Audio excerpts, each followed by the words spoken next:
समारोह में मैं संजीव सक्सेना आप सबका हार्दिक स्वागत करता हूं। हमें गर्व और प्रसन्नता है कि आज माननीय प्रधानमंत्री जी हमारा उत्साह बढ़ाने के लिए हमारे बीच है। अब कार्यक्रम का आरंभ आईसीआर गीत से किया जाएगा।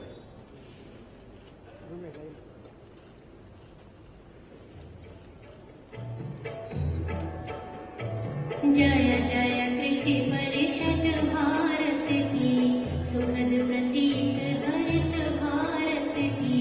कृषि धन पशुधन मानव जीवन, दुग्ध मत्स्य फल यंत्र सुवर्धन। वैज्ञानिक विधि नव तकनीकी, पारिस्थितिकी का संरक्षण।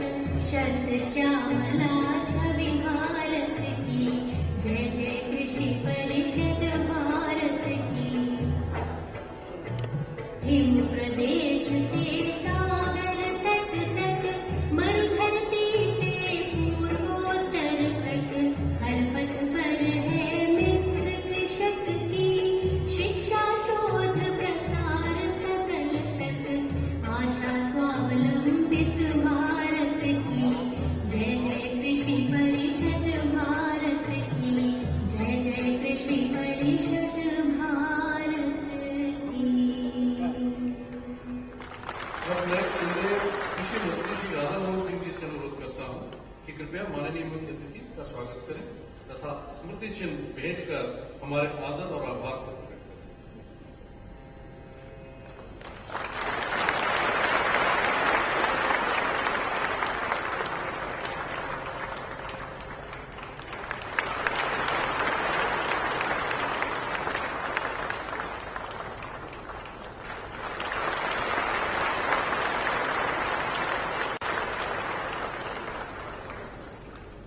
धन्यवाद मंत्री जी।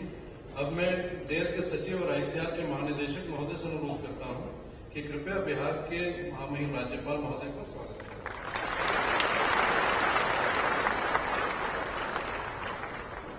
अब मैं अपर सचिव डेयर और आईसीआर के सचिव महोदय से अनुरोध करता हूं कि कृपया बिहार के माननीय मुख्यमंत्री महोदय जी का स्वागत करें।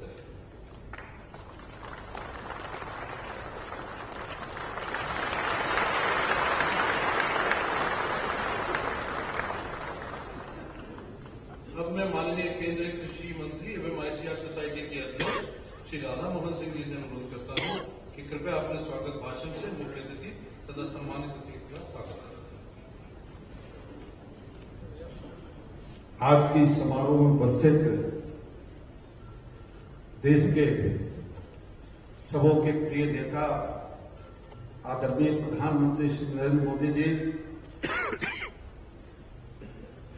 बिहार के सम्मानीय महामहिम राज्यपाल जी, सम्मानीय मुख्यमंत्री जी, मंत्रिमंडल में मेरे सहयोगी राज्य मंत्री सम्मानीय कुंदरिया जी, बलियान जी, आईसीआर के सम्मानीय डीजी साहब, इस अवसर पर उपस्थित सभी पुरस्कार विजेता भाइयों और बहनों, देश के कोने कोने से आए सभी सम्मानित कृषि वैज्ञानिक, यहां उपस्थित सभी मित्रों, मीडिया के भी मित्रों, आज हम सब सौभाग्यशाली हैं। आज हमारे बीच प्रधानमंत्री जी का मार्गदर्शन हम सबको मिलेगा। हम आईसीआर की ओर से बिहार की इस पवित्र भूमि में सम्मानीय प्रधानमंत्री जी का कोटि कोटि अभिनंदन करते हैं। आज का ये जो स्थापना दिवस समारोह है, ऐसे तो इसके पहले 86 बार स्थापना दिवस समारोह मनाए गए हैं दिल्ली के अंदर, लेकिन आज जो हम यहां स्थापना दिवस मना रहे हैं, हम सबके ध्यान में होगा कि 1905 में जब अंग्रेज इस देश में आए थे, वो इसी प्रदेश के समस्तीपुर जिला के पूसा में कृषि पर अनुसंधान शुरू किया था। 1911 में उसका नाम इंपेरियल अनुसंधान केंद्र रखा था और पूरे देश में कृषि के क्षेत्र में अनुसंधान का काम तेज हो, इसके लिए 1929 में दिल्ली के अंदर एक काउंसिल की स्थापना की थी। अब 1929 से लेकर 66 वर्षों तक एक प्रकार से हमारा समारोह दिल्ली के एक परिसर में कैदी बना हुआ था। प्रतिवर्ष 200-250 हम वैज्ञानिक जमा होते थे,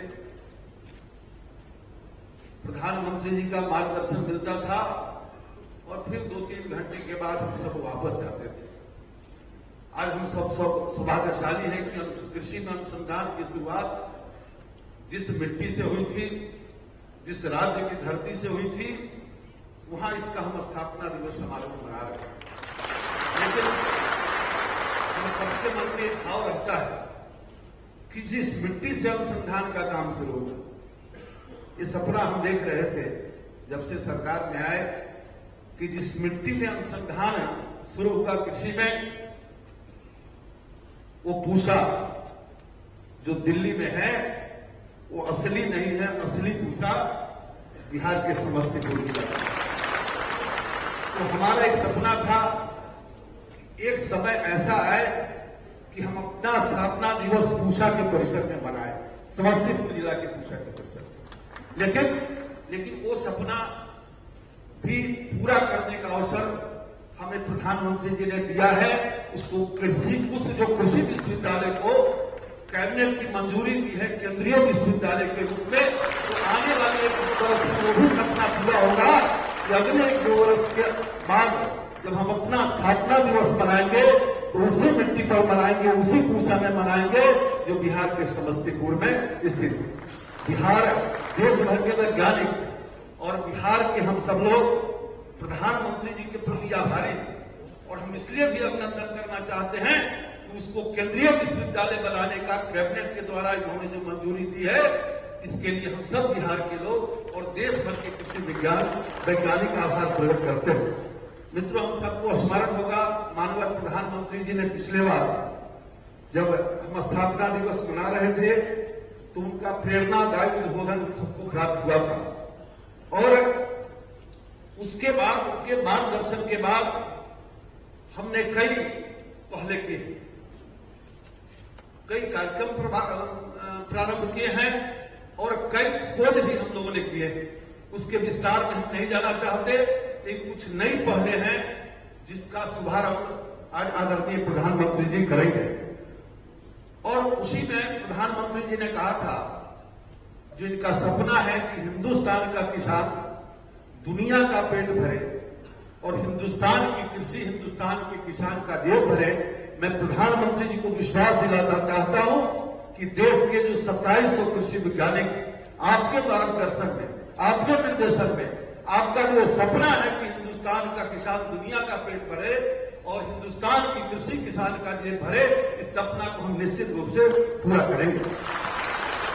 बिहार की मिट्टी उपजाऊ है, यहां 76% लोग कृषि पर निर्भर है और आपने एक और सपना देखा है, दूसरी हरित क्रांति का केंद्र पूर्वी राज्यों को बनाने का। और मुझे प्रसन्नता है कि आजादी के बाद जो 67 वर्ष तक सिर्फ एक और एक कृषि अनुसंधान संस्थान था, आपने न सिर्फ घोषणा की कि इसी प्रकार से 2 बनेंगे, बल्कि उसके लिए पर्याप्त धनराशि का भी आवंटन किया और बरही के अंदर जो बिहार की सीमा पर आता है उसका शिलान्यास भी किया कि निश्चित रूप से पूर्वी क्षेत्र में हरित क्रांति का जो आपका सपना है उसको पूरा करने में बड़ी भूमिका निभाए। और जिस प्रकार से आपके निर्देशन के बिहार के अंदर और सारी योजनाएं कृषि के क्षेत्र में चल रही है, एक कृषि विज्ञान केंद्र है देश के 642 जिलों में, जिसके माध्यम से राज्य सरकारों के सहयोग से हम फील्ड एक्सटेंशन करते हैं। आज हम आभार व्यक्त करना चाहेंगे कि इसका जो इसका एक केंद्र था कलकत्ता में और उसी के माध्यम से बिहार के कृषि विज्ञान केंद्रों का भी देखरेख होता था। आपने स्वीकृति दी है और एक उसका केंद्र बिहार में बनाने का, जहां 38 कृषि विज्ञान केंद्र है और 100 नए जो बड़े जिले हैं उनमें भी स्थापना का निर्णय हो चुका है। तो एक उसका अलग से अलग से पटना में उसका निर्देशालय बनाया जाएगा, जिसका शुभारंभ मैं समझता हूं कि अगस्त महीने के अंदर होगा। उसी प्रकार से जो बंबई के अंदर मदरसकी का सिर्फ और सिर्फ एक डिम्ड यूनिवर्सिटी है, उसके भी शोध और प्रशिक्षण के दृष्टि से बिहार के मुजफ्फरपुर में खोलने का निर्णय हुआ है, और जिसके लिए हम बिहार सरकार के संपर्क में हैं, और मुझे उम्मीद है कि शीघ्र हमें जमीन मिलेगा और उसको भी हम प्रारंभ करेंगे। तो पूर्वी राज्यों में जो हरित क्रांति का सपना है और पटना को, बिहार को केंद्र बनाने का आपका सपना है, तो जिस प्रकार से आपका मार्गदर्शन हो रहा है, निश्चित रूप से उस सपना को हम पूरा करेंगे और बिहार के किसान, देश के किसान का जेब भरे, उत्पादकता बढ़े, अच्छा मार्केटिंग हो। इस तमाम मुद्दों पर जो आपका मार्गदर्शन मिल रहा है, उसके लिए हम आईसीआर के लोग, कृषि मंत्रालय के लोग आपके प्रति आभार प्रकट करते हुए और बिहार की कोशिश जनता की ओर से, देश के समस्त कृषि वैज्ञानिकों की ओर से आपका अभिनंदन करते हुए, वंदन करते हुए अपनी बात समाप्त करता हूं। धन्यवाद मंत्री महोदय जी, आपके शब्दों और विचारों से हमें आगे बढ़ने की प्रेरणा मिलती है। अब मैं डॉक्टर एस अय्यप्पन, सचिव डेव, महानिदेशक आईसीआर से अनुरोध करता हूं कि भारतीय कृषि अनुसंधान परिषद की उपलब्धियों पर एक प्रेजेंटेशन प्रस्तुत करें। आज के मुख्य अतिथि परम आदरणीय प्रधानमंत्री जी, आज के बिहार के सम्मानीय राज्यपाल श्री के.एन. त्रिपाठी जी, बिहार के सम्मानीय मुख्यमंत्री श्री नीतीश कुमार जी, सम्मानीय केंद्रीय कृषि मंत्री और अध्यक्ष भारतीय कृषि अनुसंधान परिषद श्री राधा मोहन सिंह जी, माननीय केंद्रीय कृषि राज्य मंत्री डॉक्टर संजीव कुमार बालियान जी, माननीय केंद्रीय कृषि राज्य मंत्री श्री मोहन जी, भारतीय कृषि अनुसंधान परिषद के परिवार, कुलपति और निदेशकगण, पुरस्कार विजेता, वैज्ञानिक गण, मीडिया मित्रों, देवियों सज्जनों, नमस्कार और सादर स्वागत। Honorable Prime Minister Sir, we are fortunate to have your gracious presence last year at the 86th Foundation Day of ICAR, where you had kindly guided us on certain specific points. We have acted upon these and also proposed plans for future that I would like to present at this august occasion, where the entire Indian National Agricultural Research Education System, comprising the agricultural universities, ICAR institutes and the Krishi Vigyan Kendras, as also our colleagues from the FAO and the CG institutes are present at this occasion. These were a few points that you told us, sir. Now this year, 2015, is the golden jubilee year of the Indian Green Revolution. Also the International Year of Soils. Sir, we have moved from shortage to surplus, but the challenge today is to achieve resilience in agriculture, how to make agriculture knowledge-based and how to make it remunerative. That's why we are talking the second green revolution and the green revolution in the eastern India. Sir, taking the space technology into small farm holdings, while we are doing many other things, I would like to mention this specifically, two major inputs, land and water. The land resource inventory, for the first time, we are trying to work it on a 1:10,000 scale in collaboration with the ISRO in different agroecological zones. Soil health has been your prime concern, and we are contributing to it in different ways, soil testing kits, soil testing laboratories, and as you had mentioned, sir, the students and also the KVKs to get into soil testing programs. First time, again, GIS-based soil fertility maps were covered already 173 districts. Next concern is the climate change. The ICAR pioneering organization for having a national initiative on climate resilient agriculture, whether it's rainwater harvesting, groundwater management, short duration crops, community nurseries, and so on, including feed blocks and animal vaccines.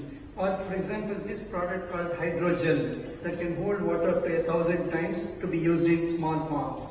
Sir, 2014 was not a good year for monsoon. 11% deficit, but our preparedness in terms of contingency plans brought down the food deficit to only about 5% over the previous year.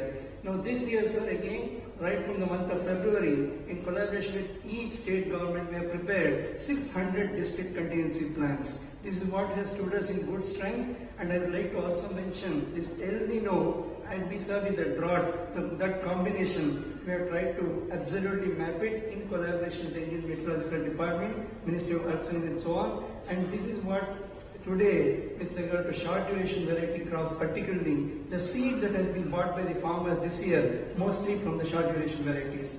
Per drop, more crop as a mantra you gave us last year. We have worked on in situ conservation technologies, resource conservation, as also ex situ conservation technologies with regard to water conservation. As we move forward, the basic research, which will be a long-term investment, I'd like to mention some of these points, like looking into, we have about 93,000 varieties of rice, paddy in this country.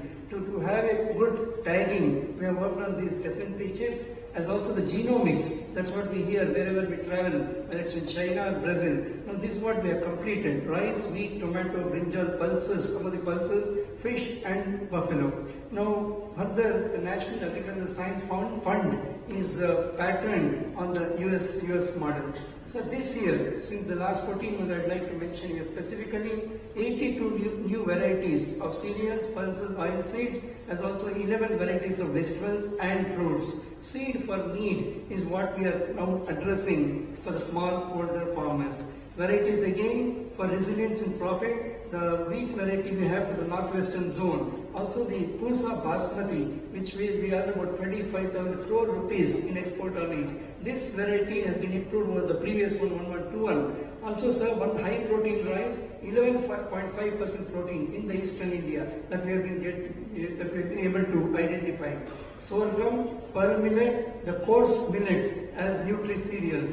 Pulses has been another passion of yours. Pulses for nutrition security, a clear roadmap, sir, that we have developed. 27 million hectares, 1 ton per hectare, that's enough. So we would easily reach what we require, about 25 million tons. Today, we are importing something like 6 million tons that got reduced to 3 million tons. Now further going to the new biology of pulses. Again here, genome sequencing, Arhar Ho, Channa. We have been able to have the particularly transgenic portion. I'd like to bring to your kind notice, sir. The part borer is a major issue, and we are working on this, and we would have this material ready. Rice fallows in eastern India would be ideal for pulse cultivation.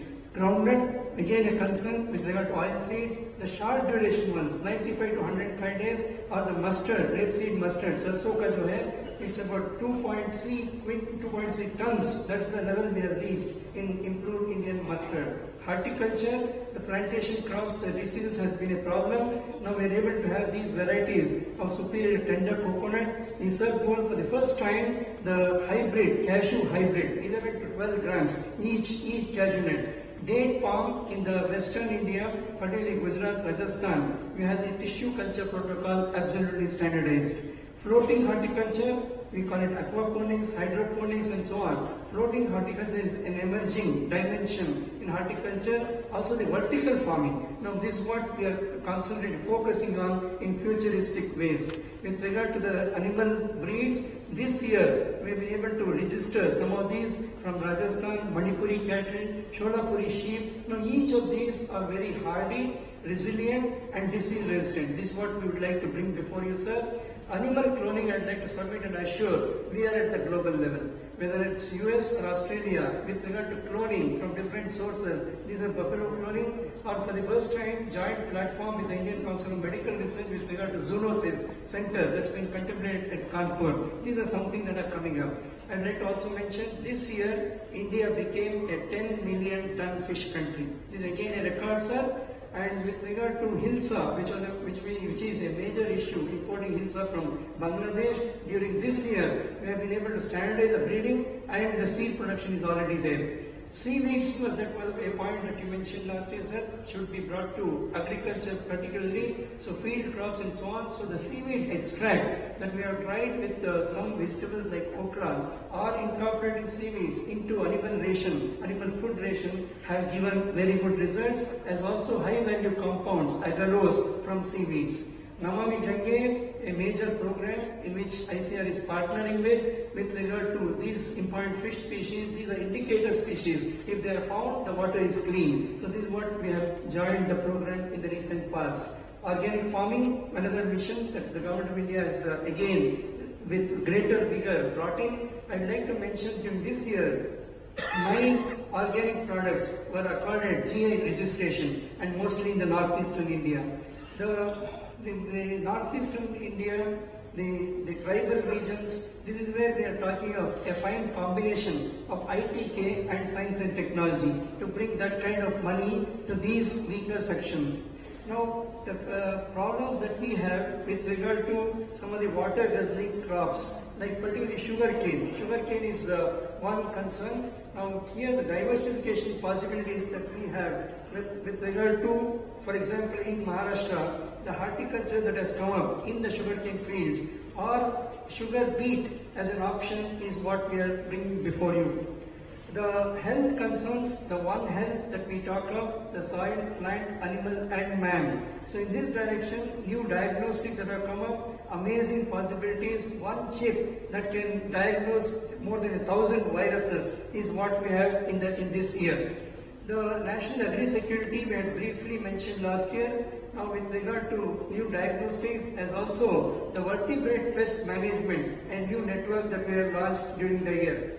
Now the Make in India program that we have joined from the Indian Council of Agricultural Research, whether it's the nanocellulose products or the thermostable vaccine or the rubber ramps, these are all a part of the Make in India program that the ICAR has joined. I'd like to mention here, these are fine compounds, nanocellulose for example, scaled up as an industry. Smart machines for agriculture, sensor-based agriculture, whether it's for water levels and the food storage or tagging livestock, or for example, just to have the maturity stage of mango, non-destructive materials, sensors, or new things that are happening. So secondary agriculture is our focus.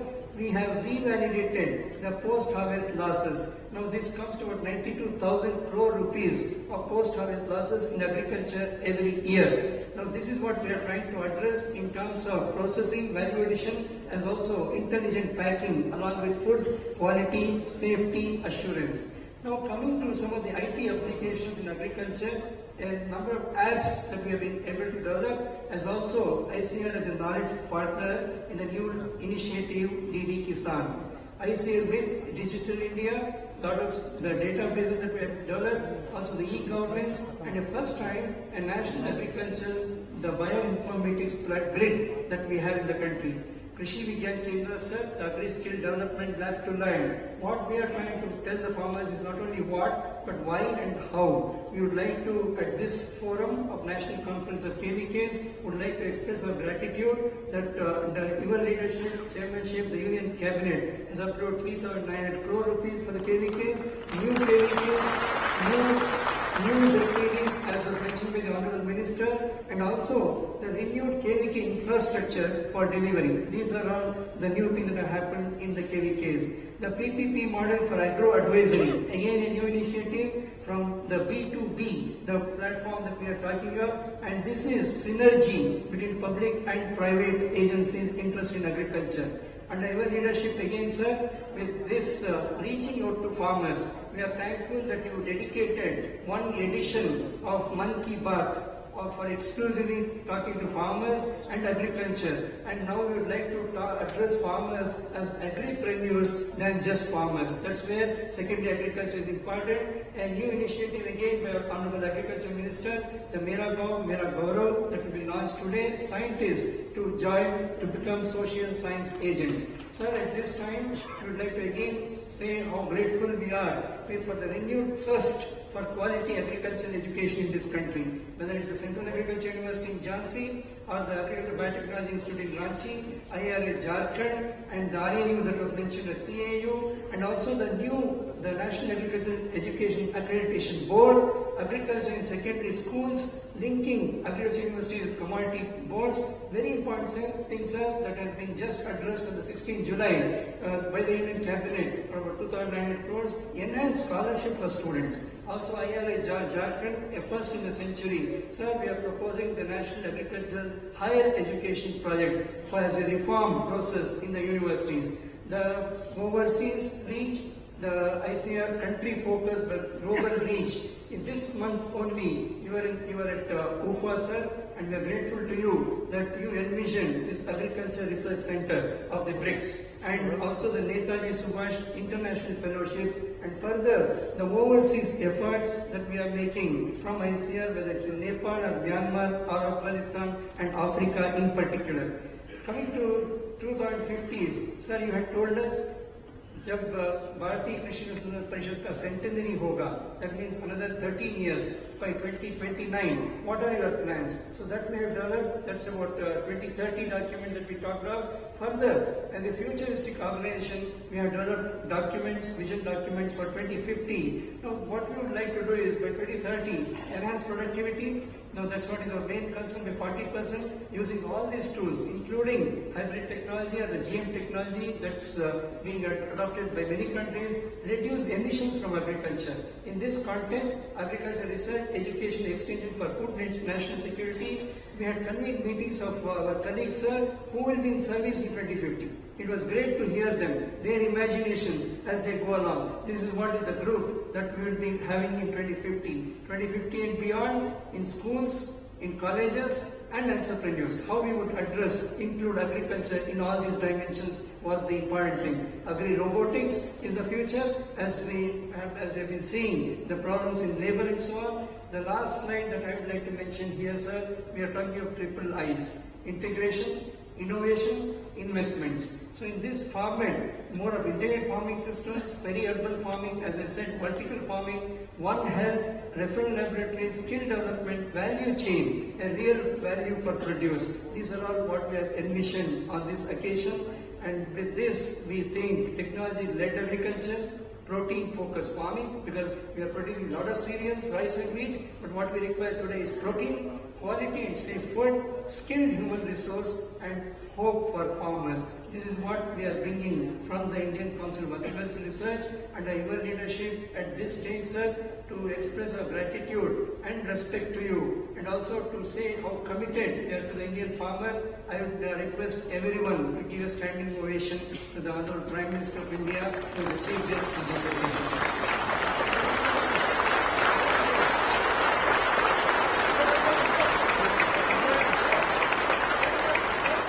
Thank you very much.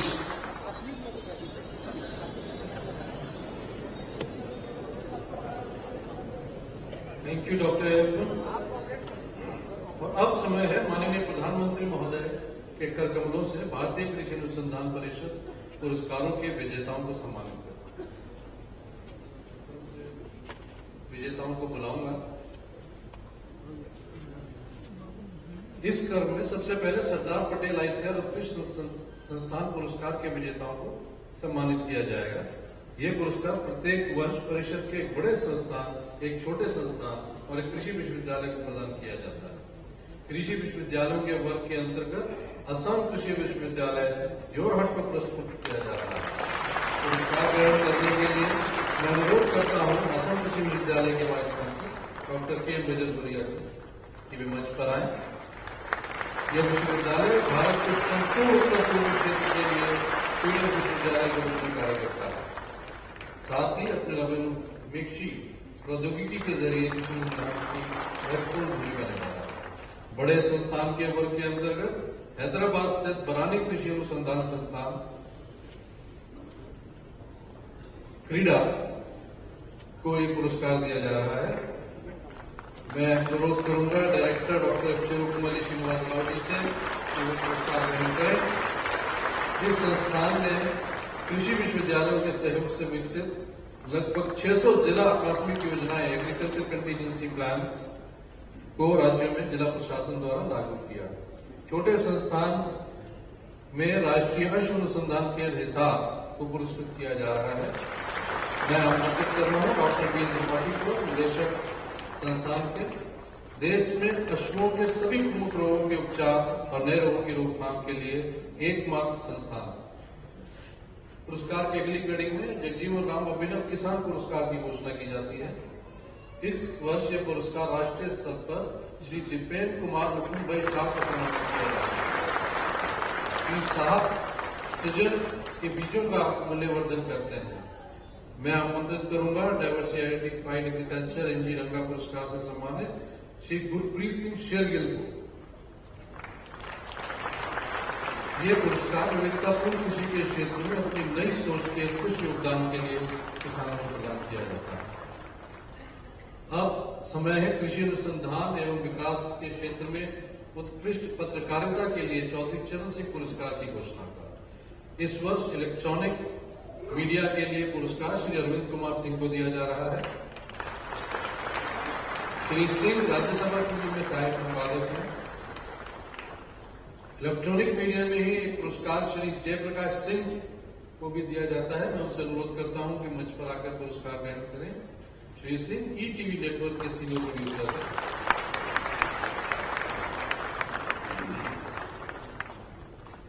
इस वर्ष print media के लिए ये पुरस्कार श्री सुरेंद्र प्रसाद सिंह को दिया जा रहा है। श्री सिंह से अनुरोध है कि कृपया मंच पर आकर पुरस्कार ग्रहण करें। श्री सिंह दैनिक जागरण समाचार पत्र के डिप्टी ब्यूरो। प्रिंट मीडिया में ही पुरस्कार श्री अरविंद कुमार सिंह जी को भी दिया जाता है। श्री अरविंद कुमार हिंदुस्तान समाचार पत्र के प्रमुख संवाददाता हैं। इसी क्रम में पुरस्कार सुश्री गार्गी परसाई जी को भी दिया जाता है। कृपया मंच पर आकर पुरस्कार ग्रहण करें। श्रीमती परसाई द हिंदू समाचार पत्र की एसोसिएट एडिटर। प्रिंट मीडिया का अगला पुरस्कार श्रीमती माधवी सैनी को दिया जा रहा है। श्रीमती सैनी कृपया मंच पर आकर पुरस्कार ग्रहण करें। द इकोनॉमिक टाइम्स समाचार पत्र विशेष संवाददाता है। तालियों का क्रम टूटना नहीं चाहिए। आप सभी से अनुरोध है कि एक बार जोरदार तालियों से तब प्रधानमंत्री महोदय जी से अनुरोध है कि कृपया आईसीआर द्वारा विकसित मृदा परीक्षण मिनी लैब का किसानों को वितरण शुभारंभ करें। मंच पर आमंत्रित कर रहा हूं श्री दिलीप कुमार कुशवाहा। मिनी के मृदा आईसीआर श्री अरविंद चौबे, इनके दिलीप कुमार कुशवाहा।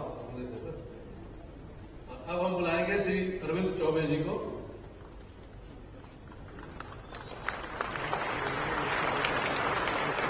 श्री विमल ठाकुर,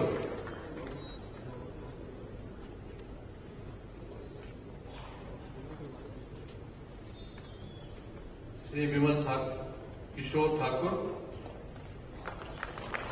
हमें उम्मीद है कि ये छोटी लैब इसके लिए बहुत काम आएगी।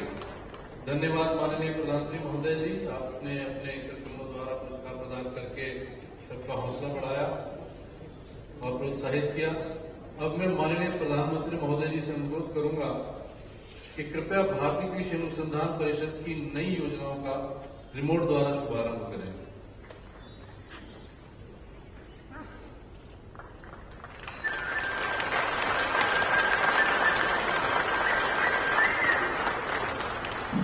कृषि अनुसंधान परिषद की नई योजनाओं का शुभारंभ। इनमें सर्वप्रथम है